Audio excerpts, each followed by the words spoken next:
zakkoo gartee qulfiin akkannee akka jawaadeen qabu godhees zakkoon qulfiin akkannee akka jawaadeen abdi qabu godhees zakkuma har'a baasee zakkuma hagumaa ilmoo jawaadee baasuudhaaf deemu zakkuma kun hundinuu bitaa namatti gala akkamitti bitaa si galayii maali kaayyoon namticha kanaa arrammoo wallahi rabbiin akka badee qaba qilleensa addunyaa irratti as deebine qilleensa addunyaa irratti as deebi'e alhamdulillah amma mana kiyyaan jira jarri lamaan furmaatee balleessuudhaaf waliigaltee mallatteessanii jiran maaliif furmaatee balleessuudhaaf waliigaltee mallatteessan namoonni hedduun firii jaalalaa jawaadee fi furmaatee tokkos godhe jettan firii jaalalaa jawaadee fi furmaatee wajjin fakkaatee jiraachuu jira daleeyduu namaati basaasa namaati maammee qabdanii dile san azabdanii eti asbaaftan rakkoon qabu maammee nageessatti haa ta'u bakka jirtutti habiibii kiyya galatoomiyaati maammee wallahi ilaa arraan tanaa maammee harka hin kannanne ganaallee si himu dhugaanti haa baatu maammee rakkoodhaan nama adda facaasa rakkoo yoo furmaatan qabaanne adda nama dhiitti garuu jawaadee fi furmaatee jaalala isaaniitii cimtu malee silaa qaaxa adda bahan adda baasuu hin dandeenye jawaadee fi furmaateen hedduutu akka garaa laafan gara laafina kanaatu isaan miidhaa jira tolummaa isaantu isaan miidhaa jira gaarii yaaduudhaatu isaan miidhaa jira atillee rabbi sirraa qeebalu akkasitti rabbi sirraa warra nu wajji qabsaa'u akka inni baanu karaa dhugarratti karaa haqa keetirra jirta haqa isaatirra jira akka gartee warra gartee karaa haqa ijaana gartee kana kan isaan takkaa ijaa hin argin kan irraa simmeessini jiraatu jira.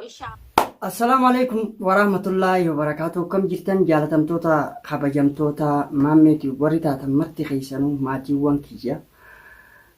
Ilmaan Oromoo marti keessanuu warreen addunyaarra jirtan kan biyya keessaatii fi kan biyya alaatis salaamanni keenya kan jaalalaa kan gammachuudha kan kabajaa bakkuma jirtanitti sinaadha qabu sinichaadha.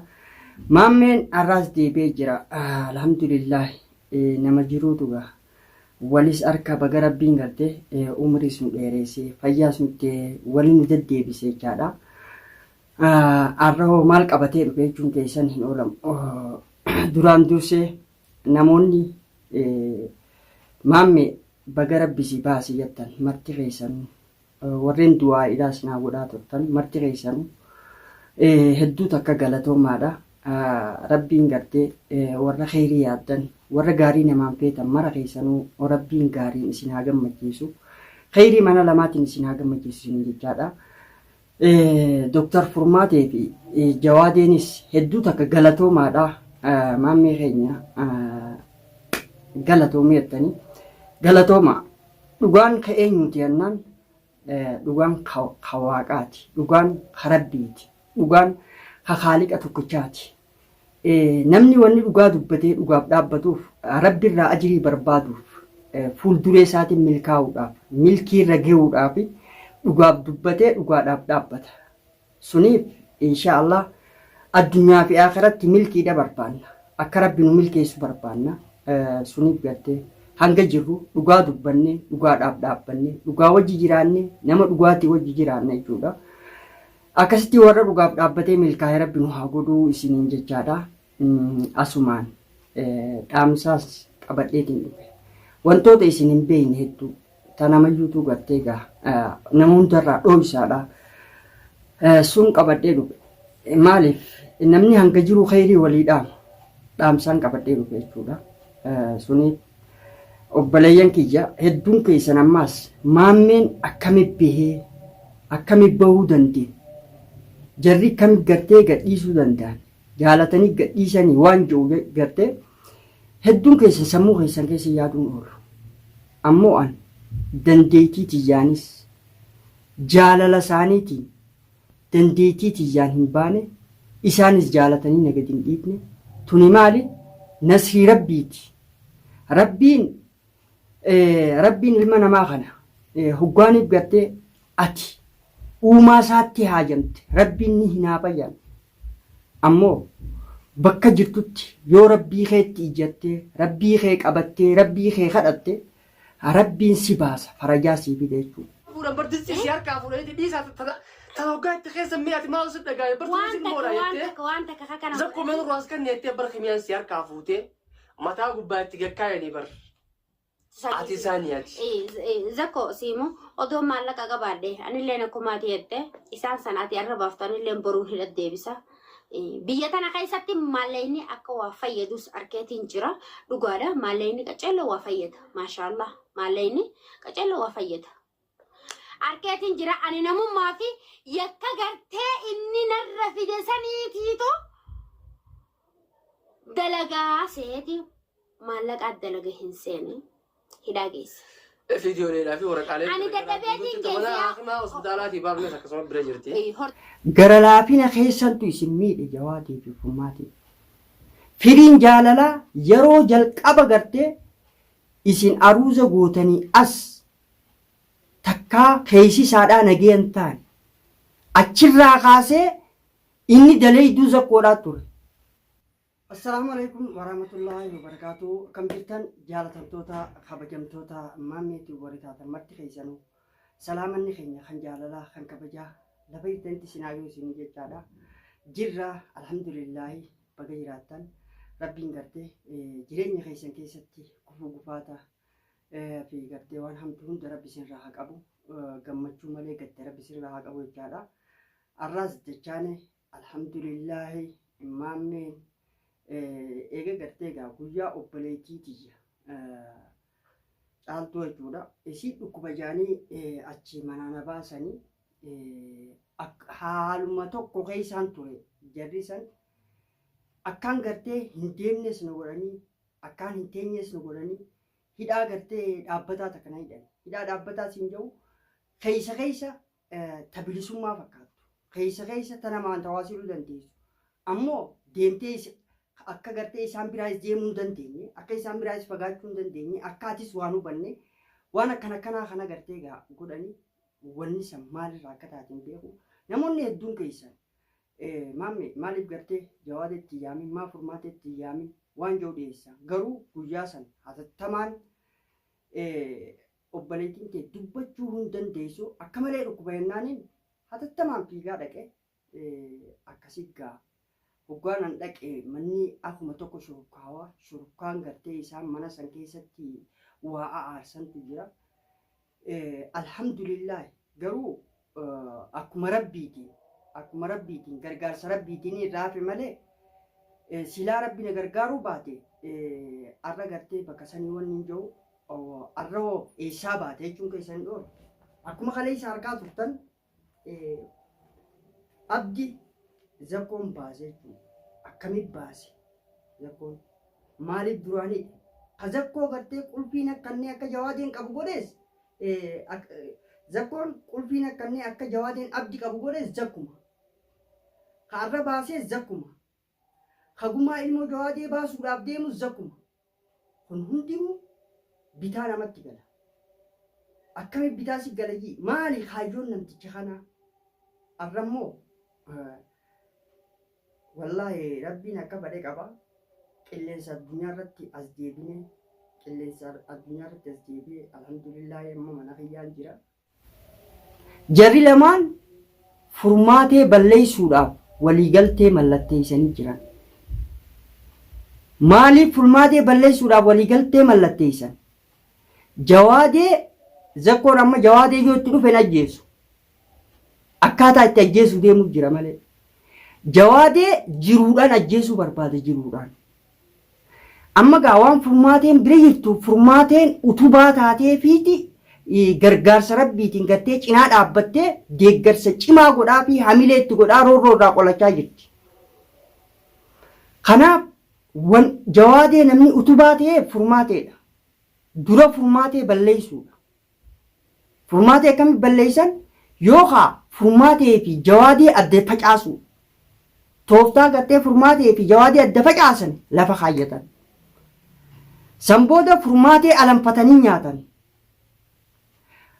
Sanbooda jawaadeen aduu salaata odooniif gartee hin ajjeefne jiruudhaan caqqii facaasee maraatee akka shaararra deemu godhuudha. Kanaaf hidhatanii yaa'u jiran. Tarkaanfiin takkaffaadhaa ta'amma isaan gartee fudhatan keessaa takka.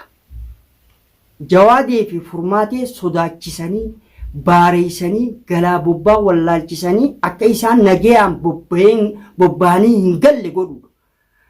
Kanarratti Jawaadee Furmaateenis lubbuu isaanii tiiffachuudhaaf dalagaa dalagatan ni dhiisan. Mana keessa jiran keessaa bahan. Mana ni jijjiirratan. Mana kanarraa kaanitti guddaa jijjiiran. Manni kiraan yeroo ammaan tanaa hedduu qaaliidha. Odoo isaan mana kanarraa kaanii jijjiirratanii dalagaan qaban ijoolleen tun masuufa beetii maallaqa feetii madarasaa ijoollee hanga madarasaa ijoollee kuchisiisanii diinagdee isaan harkaa qaban xaarii bittin harkaa godhan. Tanaaf Jawaadee fi Furmaatee yeroo arraan tanaa wanni rakkina kana isaan mute. Isaanis kaleessa akkuma namaatti carraaqqatanii bobba'anii galu jiran jireenya isaanii jireenya qindaawaa jiraachaa jiran. Jireenya of danda'e. Kanamatti naa jennu.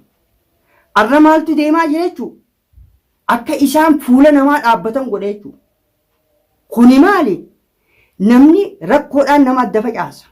Rakkoo yoo furmaata hin qabaanne adda nama dhiitti. Garuu Jawaadee fi Furmaatee jaalala isaaniitti cimtu malee silaa qaaxa adda bahan. Adda baasuu hin dandeenye. Adda baasuu hin dandeenye. Hanga gartee isaan hoggaaniif gartee baadiyyeetti illee galan baadiyyee jala deemanii irra dalagan takkatti. Kana ta itti aantu tarkaanfii itti lamadaa tarkaanfii itti aantu fudhachuudhaaf yaa'an jechuudha. Suniif kuxxaan jaraa kuxxaa dheertuudha. Gara laafina keessantu isin miidhe Jawaadee fi Furmaatee. Firiin jaalalaa yeroo jalqaba gartee isin aruuza gootanii as takkaa keessisaadhaa nageen ta'an achirraa kaasee inni daleeyduu zakkoodhaa ture. Namoonni hedduun firii jaalalaa Jawaadee fi Furmaatee tokkos godha jettan firii jaalalaa Jawaadee fi Furmaatee wajjin fakkaatee jiraachuu jira. Daleeyduu namaati, basaasa namaati. Nama jaalatu nama hadoodu ani haarisa Jawaadeedhaa jecha arra haarisa zakkoodhaati. Duroobbaa zakkoodhaati. Kaantibaa ta'e jechuudha. Kaantibaa zakkoodhaa. Kuni maal? Ganamumaa'uu firiin jaalalaa kaayyoon isaa isin balleessuudha ture. Hanga ammaatti daawwattoonni isin amanne isinillee hanga ammaatti hin amanne. Kanaaf of eeggadhaa nama isin dhufu ka isin salaamu ka isin ziyaaru ka gartee naannoo keessan waa daddalaguu fi waa wanni jiru hunda firraa eeguun dirqama ta'a. Suniif obboleeyyan kiyya yeroo gartee Furmaateen gabbaatee boochu laalaa isin keessa jirtu isumaa fi rabbii isiitiif beeka. Wanni takka amma ni beektaa saayikooloojii sammuu namaatti taphata jarri zakkooti. Hanga gartee namni yaadaan fagaatee yaadaan adda faca'u takkatti miidhama guddaa irraan gahaa jira. Suniif hanqinni diinagdeedhaa har'a isaan Jawaadee fi Furmaateen abdi qabanii hidhaa geessanii har'a zakkoon kakaleessa gartee zakkoo keenya qabeenyi hundinuu keeti qabeenyaasiif kannina kootu buna dhugi jedhanii afeertanii gartee waamicha gootaniif gabbee qishnaa isin godhe. Zakkoon tapha saadhaa irraa deebi'u hin deemu. Isinilleen Jawaadee fi Furmaateen daftanii nama amaninaa daftanii nama azuuminaa daftanii gartee tola barbaadinaa namni fakkaatee dhufee isin miidhuu ta'a. Miidhaa irra keessii ittan ta'an ni gartan. Garuu kuxxaan isaanii miidhaa hamtuu akka isinirra geessuuf deeman. Nutis gama keenyaan isin bira jirra isin maddii dhaabbannaa yoomiyyuu taanaan harka hin kennannu akka milkaa'aniif karaan bannu abbaa fadhees taanaan dhugaarra dhaabbannee dhugaatti himna waan kana gartee dhaamsa kana isiniin gahuudhaaf dhaamsa kana isiniin gahuudhaaf ta caalaatis kuxxaan ta biraatii jira yeroo takka waan takka ta'e isinirra dalagan siifi caalaa waliin dha'uu keessatti shoorri san hin najjaani daftanii naqaatan sunis kuxxaa isaanii keessa ture akka sanis akkamitti ittiin najjeeyini jechaa turan sanis sigalte maaliif jennaan amma yeroo isaan bira turetti waan takka takka akka gartee burzuuzaa yookaan abjuudhaa takka hedduu wayiniin irraanfadhe takka ammoo guyyaa qaxab jettee na dhutti. Maaliif rabbiin dhugaa haqa baasuu barbaade hin haguuguu beer. Wanni san hunda narra dalaganiif yoo akka tasaatti lubbuun bee Maammadeen asii gabbee waa'ee keenyaa akka hin beekne akka himuu hin dandeenye jechuun sadarkaa san na godhanii jechuudha.